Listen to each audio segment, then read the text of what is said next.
Hi, my name is Susan Banister and I worship at St Andrews and St Peter's. It is the season of love, and on Sunday it's Valentine's Day. It's a day to commemorate St Valentine in the Anglican Church, and often a time for us to be romantic with our partners. Or do we do that every day? Jesus was very clear about love when he was being tested by the religious leaders of the time.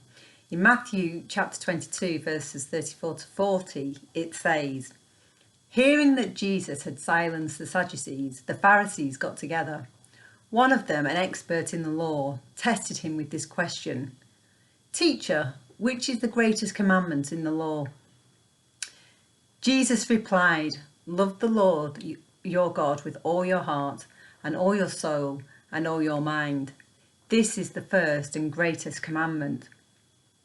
And the second is like it: love your neighbour as yourself. All the law and the prophets hang on these two commandments.'" We use the term love freely in everyday use, but what do we really mean by it, and what should we think about love as Christians?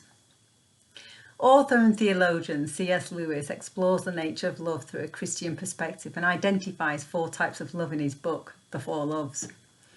The first is affection, such as the love of a parent or family. It's the most natural and emotive and relies on the expected and familiar. We see this love in the Bible in relationships such as Jacob and Joseph. But it's also the affection for people who are always around us in the normal day-to-day life.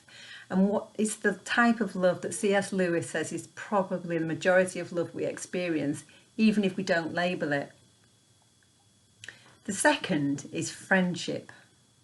Friendship love between friends such as David and Jonathan in the Bible.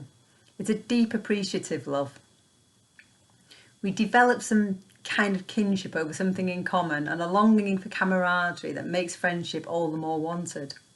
It's a chosen love, and we need to make sure that we don't take it for granted. And because it's not the natural love of a parent or the familiar, especially in this forced isolation where we can't actually see people as often as we like, we need to nurture it. We need to make sure that we respect it. C.S. Lewis thinks that friendship, it has the closest resemblance to heaven, where we will be entwined in our relationships, which is quite interesting. The third type of love is romantic love. Lewis says, that's C.S. Lewis, not my Lewis, although that would be interesting to know what Lewis says about romantic love. Lewis says, "Spontaneously and without effort, we have fulfilled the law towards one person by loving our neighbour as ourselves. It is an image, a foretaste of what we must become if love himself rules in us without a rival," which I find quite interesting as well.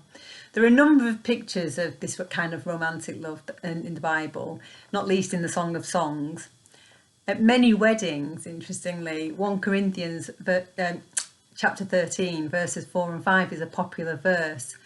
"Love is patient, love is kind, it does not envy, it does not boast, it is not proud, it does not dishonour others, it is not self-seeking, it is not easily angered, it keeps no record of wrongs." Though I would venture that's a good lesson in life, given an example rather than an example of God's version of romantic love. And then finally, the 4th type of love is charity, agape, the unconditional love of the Father given to us through his Son. And this selfless love is the greatest of the 4 loves. Affection, friendship and romantic love are the training ground for charity, agape, to grow. It's also a rival to the other 3. So what do we mean by that?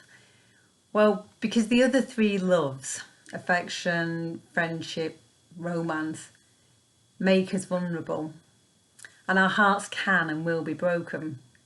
So you could become hardened to protect yourself from the pain, but that is not what God wants for us.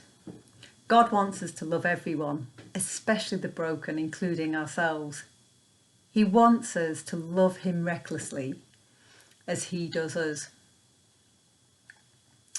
Today is my mum and dad's wedding anniversary, and would have been their emerald, their 55th anniversary, if my dad was still with us. It's particularly poignant because my dad gave my mum a beautiful emerald engagement ring.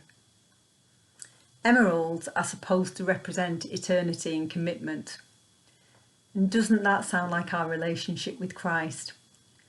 We commit to a lifetime of reckless love for him, and he recklessly loves us enough to give us eternity. Thank you.